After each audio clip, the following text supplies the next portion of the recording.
Places to sell way smarter.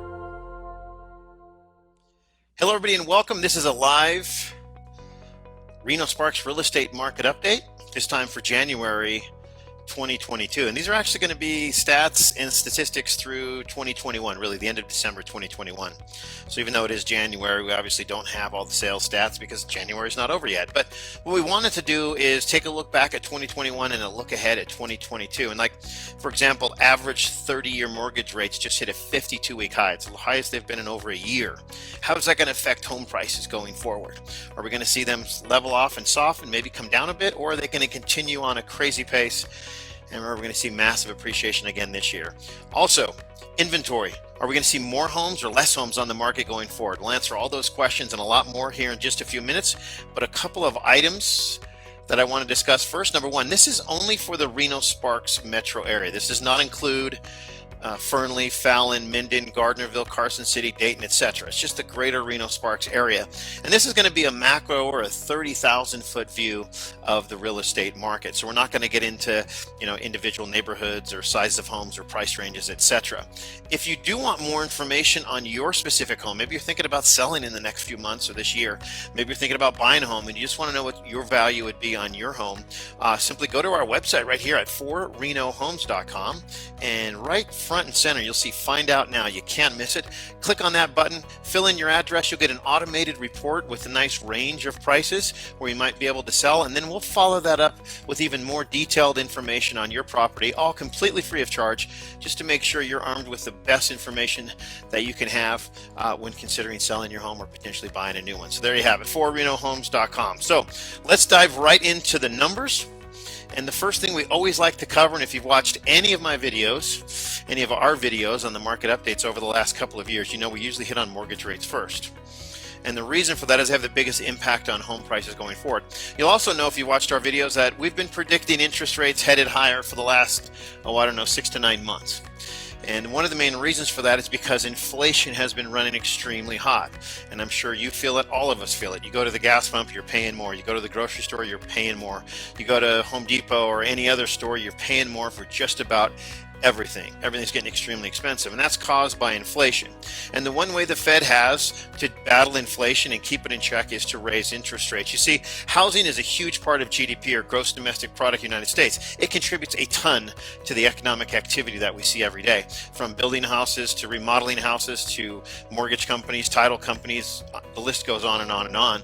It creates a lot of jobs. It creates a lot of economic activity. So the government likes, and I shouldn't say the government, really the Federal Reserve likes to make sure interest rates are extremely low, so it promotes home ownership, economic activity, and so on. Now, unfortunately, when that overheats like it is now, the Fed has no choice but to raise interest rates. Now, as interest rates go up, a lot of people say, well, interest rates are rising, it must be slowing down the real estate market. And the answer to that is not necessarily. In many cases, when mortgage rates start to rise, at least early on, it actually doesn't really affect prices all that much. As a matter of fact, prices generally tend to rise even in a rising interest rate market. And if you think about it, it's because the economy is hot, things are moving along really well.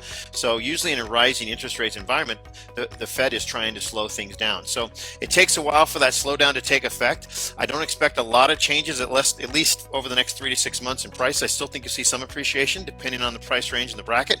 We'll get to that here in just a moment, but it is certainly something to keep an eye on. Right around 4%, 4.25%, which you're looking at a 30-year. Take that back to about a year ago, they were about 2.5%, 2.75%, something like that. So a significant increase in mortgage rates. Now, if we go back though historically, this goes all the way back to 2004, but if I went all the way back to 1998, the average interest rate over the last almost 25 years has been 5%. So obviously it started out much higher in the early 2000s at around 6, 6.25%, maybe 7. And then it came down into the 5s and kind of held steady in the 4s and 5s for nearly a decade, really. Before 2020, it dropped well below 4 and even below 3. So we'll definitely keep an eye on that. You can see the spike over here in the interest rates. I expect by the end of the year, I wouldn't be surprised to see right around 5%, maybe a little under, is what we're expecting.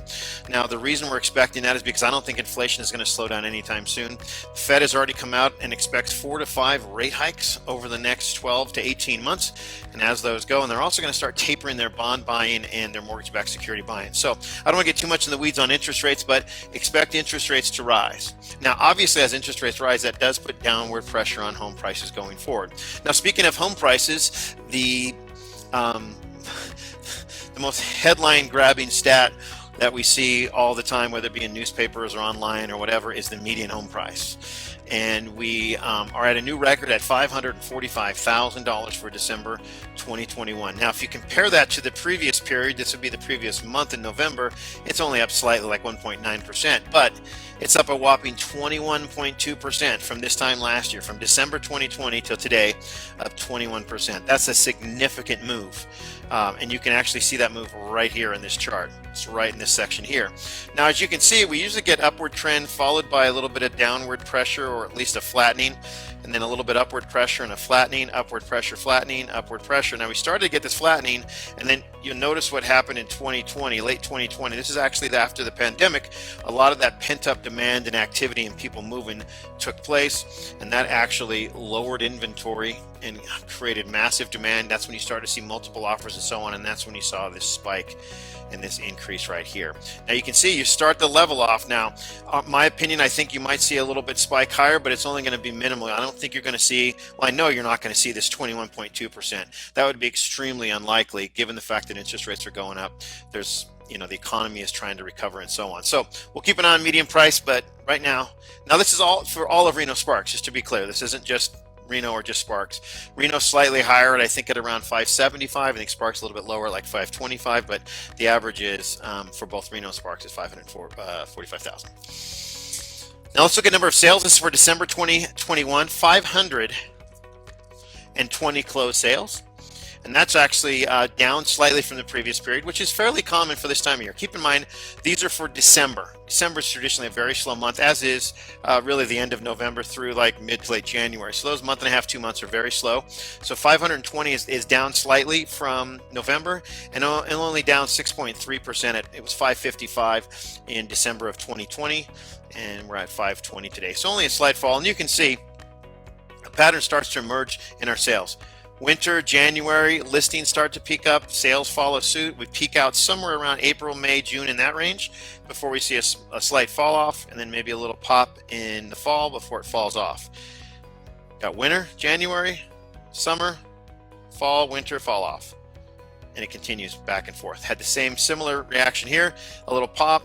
We plateaued here in April, May of this year before we fell off. Got a little activity in July, August before things started to fall off. So I expect the same type of pattern. Now, hopefully we can get those numbers a little bit higher. But again, this is actual closed sales, homes that have sold. Now let's look at it, homes sold by price. And these are actually closed homes by, and you can see here we've got 2 to 3, 300 to 400,000, 400 to 500,000, and so on. You can see the bulk of the sales really took place between 4 and about 750. That seems to be about the bulk of sales. Now let's look at new listings, and this is where we've really struggled over the last few years, and it's really behind the price increases, and that is very few homes on the market, very limited inventory. Now this is brand new listings that came on the market. Now as you can see, the same cycle is emerging as we did as closed sales. Remember I said you get listings, followed sales. Sales are usually followed close behind before they tank or they fall off for the winter time, and you can see the same thing happen. So you can see really in January listings start to ramp up, and usually by April, May they peak out. Sales follow shortly behind before it falls off in the winter. Winter, summer, winter, summer, winter, summer, winter, and so on. So you can see a pattern emerging. So very common pattern, so nothing too out of the ordinary, other than the fact that we'd like to see these numbers much higher. So 295 December 2021. We had 379 in November, so we're down 22% from November. Again, somewhat common. But year over year, I like to look at with sales and new listing numbers, we're down 9% from December 2020, where we had 325 new listings come on the market. And if you look at new listings by price, it's in that same price range as closed sales. From about 400 to 750 is where the majority of new listings are coming on the market. Now let's look at active listings. Now what's the difference between new and active listings? New is just the total number of listings taken, whether they were sold or not. Now the active listings on the market, these are homes that are currently for sale that you can go look at and potentially purchase today. So as you can see, there's almost nothing on the market. And somewhat common for this time of year, but look back over here. If you look at 2018, 17, 19, normally this time of year, even though the inventory is down, we'd still expect to see between 700 and 800 homes on the market, in that range, maybe 600 at the very low end. And then of course in the summertime you start to see, or in April or May before the market peaks out, you start to see around 1,400, 1,200, homes like that. So that's really where we're seeing the issue.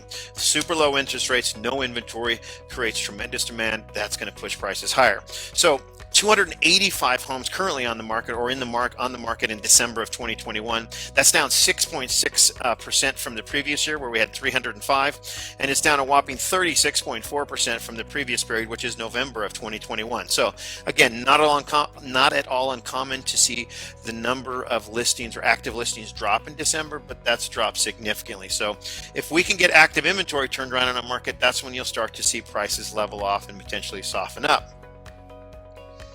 Look by active, and what I mean by we have almost nothing on the market, if you look at the current active homes on the market by price range, the picture becomes a little bit clearer.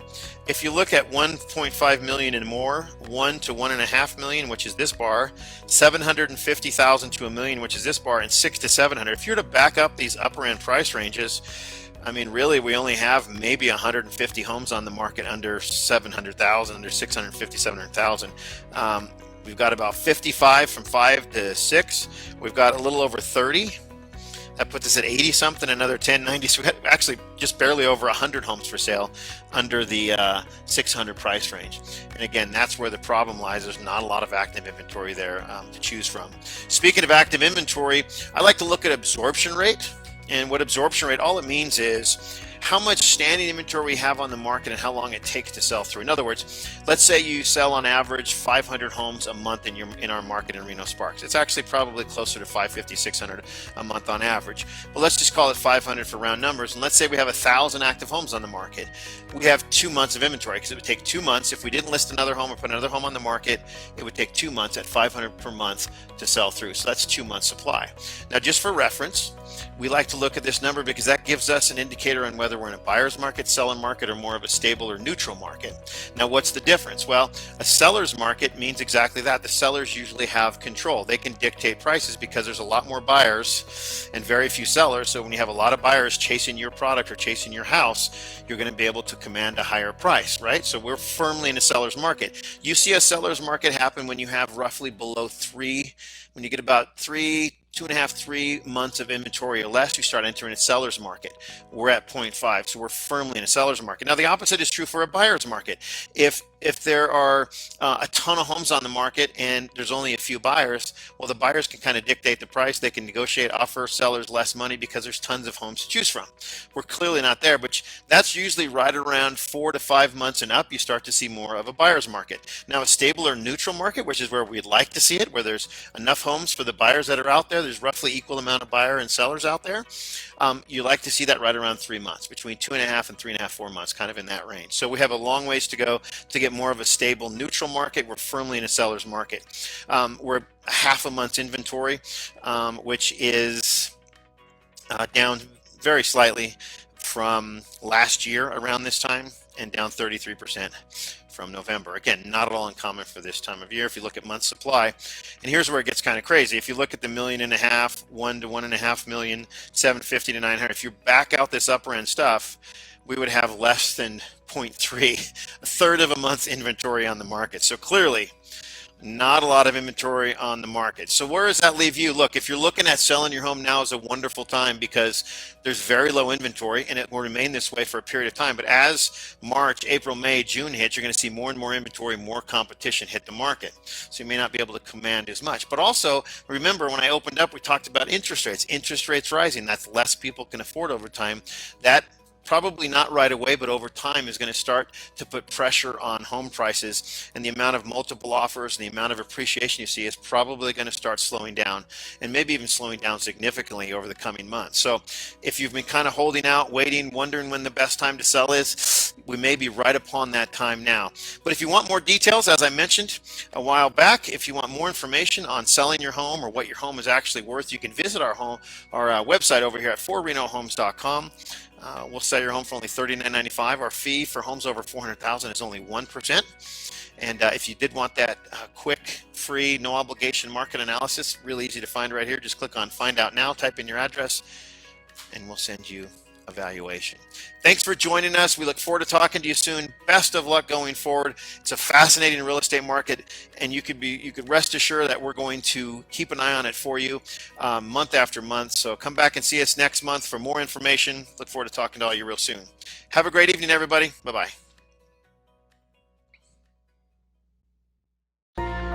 Assist to sell way smarter.